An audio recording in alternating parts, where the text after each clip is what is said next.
All right, ladies and gentlemen, welcome back.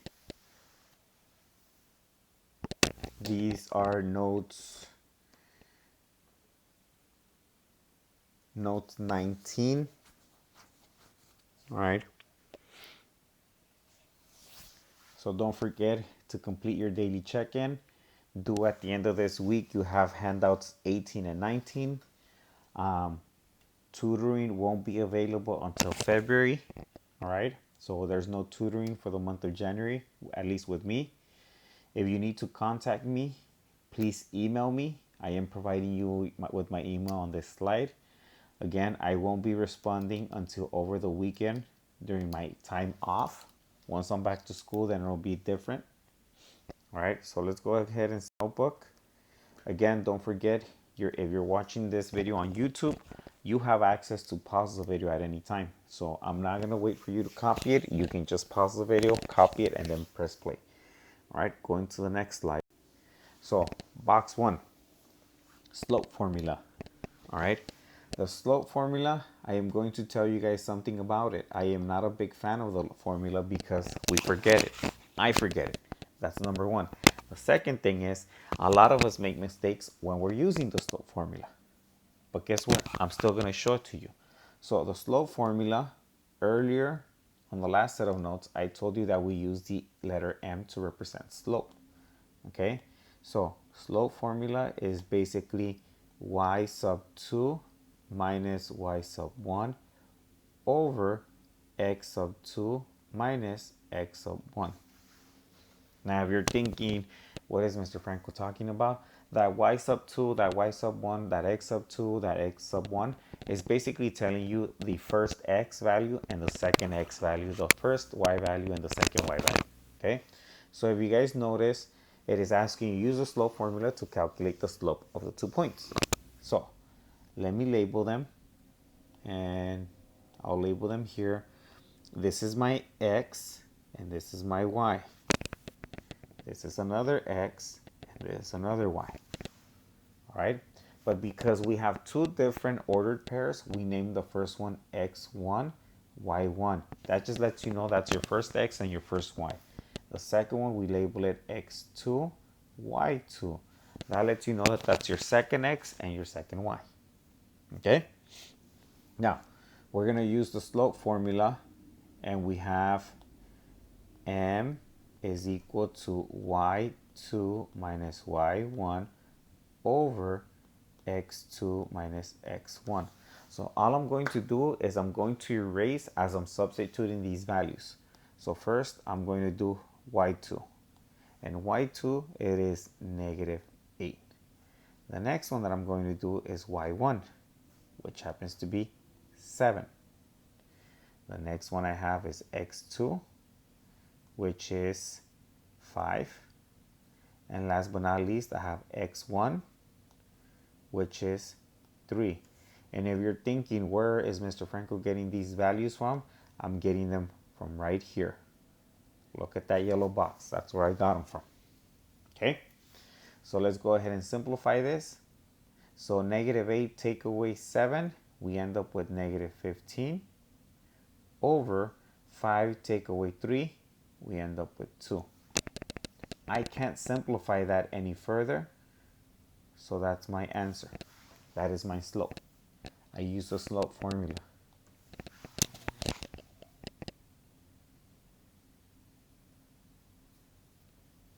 All right, again, that goes in box 1.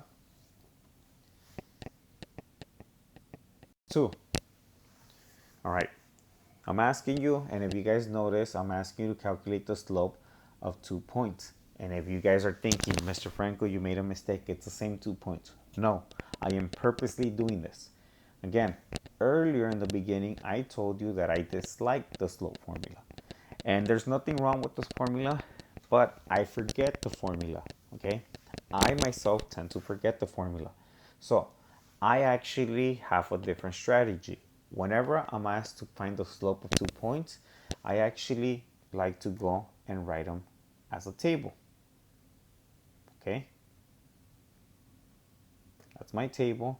I have 3, 7, and then I have 5, negative 8. All right. So I'm gonna look at what I'm gonna do. Here on the left hand side, that represents my change in x. Okay. On the right hand side, that represents my change in y. Okay. Now pay close attention because this is where it gets interesting. From number 3 to number 5, how does it change? How do I get from 3 to 5? If you're thinking of a number line, how do I get from 3 to 5? And that's plus 2. 3, then it's 4, then it's 5. So I add 2 more. So I'm going to call that, and I'm going to put it in bold right here, plus 2. That's my change in x. All right? Now, my change in y is saying, how do I go from positive 7 all the way backwards to negative 8? All right? Think of a number line. 7, 6, 5, 4, 3, 2, 1, 0, negative 1, negative 2, negative 3, negative 4, negative 5, negative 6, and negative 7. I go backwards, that's a negative, because I'm going backwards, negative 15. All right? Now, earlier in a different set of notes, I did tell you guys that my slope is basically change in y over change in x. What's my change in y? It is negative 15. What's my change in x? It is positive 2. That's my slope. Okay? Did I use a formula? No, I didn't. Okay? No, I didn't. I didn't use a formula. Now, some of you guys are probably sitting there, and those of you guys that like to think and sometimes prove Mr. Franco wrong or question Mr. Franco, you're probably saying, hey, what if I do my table, Mr. Franco, and instead of writing 3, 7 first, I write 5, negative 8, and then 3, 7. I switch the numbers around. Guess what? That's fine. Okay? Because from 5 to 3, the change there, it is negative 2. And then from negative 8 to positive 7, that is plus 15. So when you write that slope for this one, you end up with 15 over negative 2, which, believe it or not, it is the same as this one. Even though the negative is in a different place, one is with the numerator, one's with the denominator, it still equals the same thing. Okay? It still gives you the same answer. All right, so the order in which I put the numbers on the table doesn't make a big difference. Right? Usually it's recommended you look at your x values and you start with the lowest x value and go up. That's it. All right? Box number 3. It says, the given table represents points that are along a line. Calculate the slope of the line given the table. Now this one's crazy. I am telling you that these points are on a line. Okay? That I am telling you. Now, if you look at the table, your x values are not in order. They're all over the place. I start off with 0, then I go to negative, then I go to a positive, then a higher positive, and then I go back to a negative, a low negative. Okay? So in order to calculate the slope, you basically, honestly, you choose any 2 points you want. Any 2 points. It doesn't matter. I am telling you that this is a line, so you don't have to figure out if it's a line. You're already told that. So all you need to do is the slope. So you can pick any 2 points you want. Here's my rule or my trick that I use.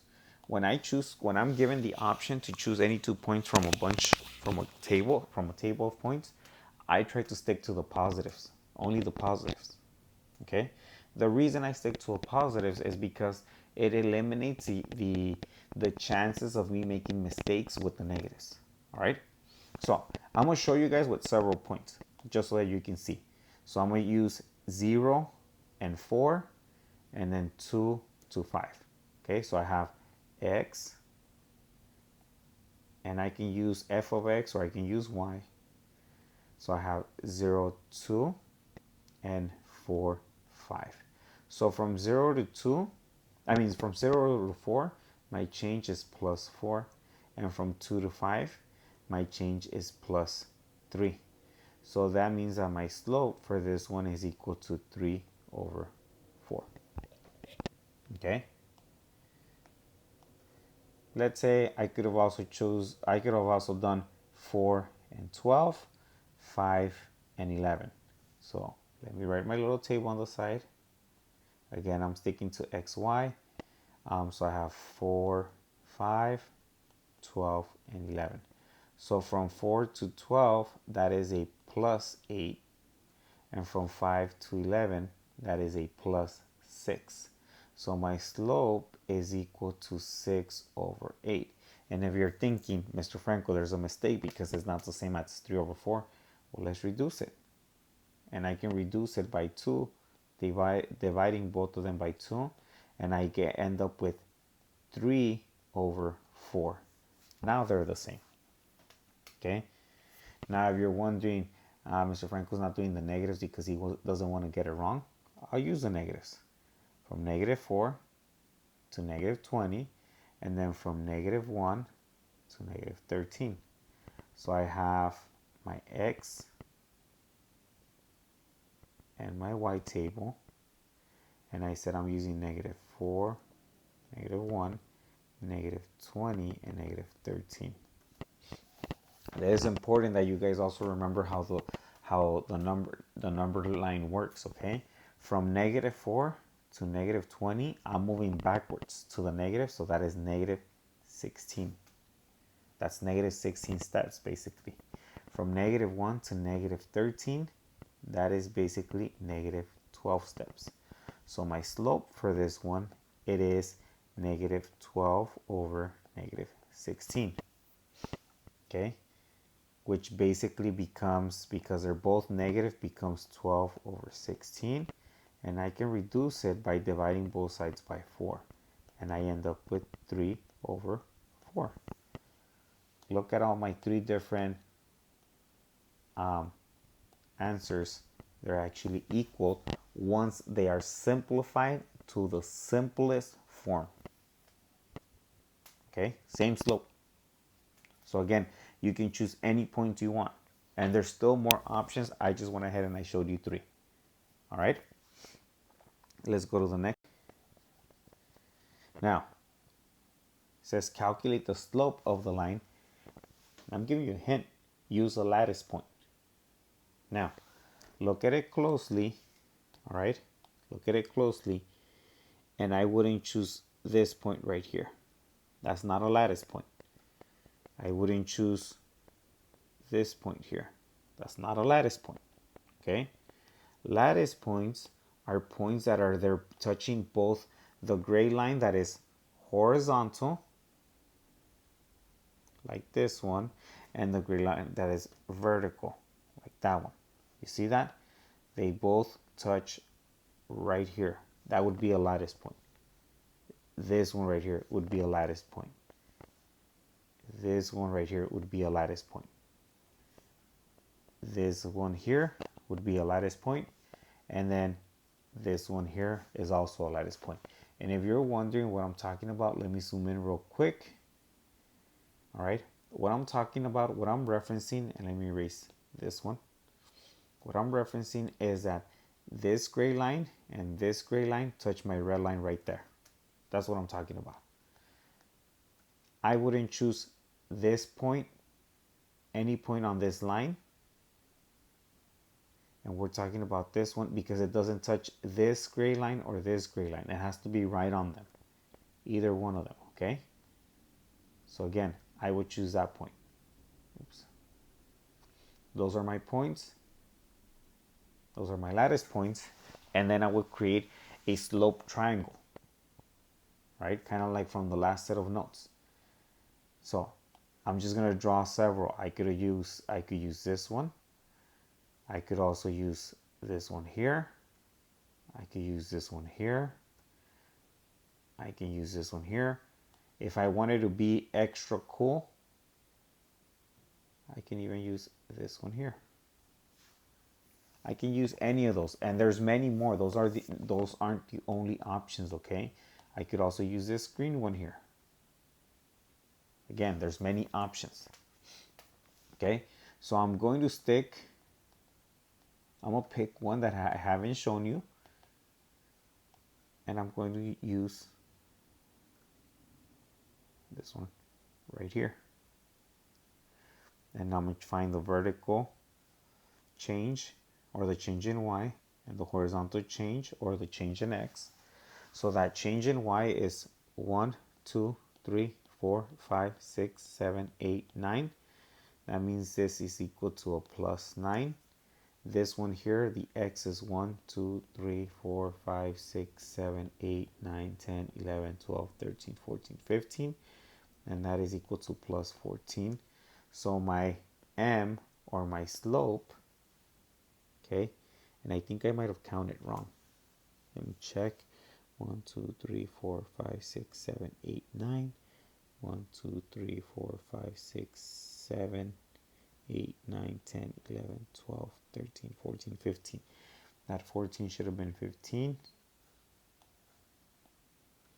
So my slope is change in y over change in x, which is basically 9 over 15. And since you can reduce it, dividing both of them by 3, you end up with 3 over 5. That is my slope. Okay? So here's your handout. This is handout number 19. Don't forget, you also have to complete over here on top. You should see one that says notes, an assignment on Schoology that says notes number 19, independent practice on Nearpath. This one shouldn't take you, again, no more than 5 or 10 minutes to complete. It's instant feedback that I get to see. All right. If you guys have any questions, comments, concerns, please email me or message me. I will respond over the weekend. Again, hope you guys are safe. Hope you guys are wearing your mask if you're going out. Hope to see you guys soon.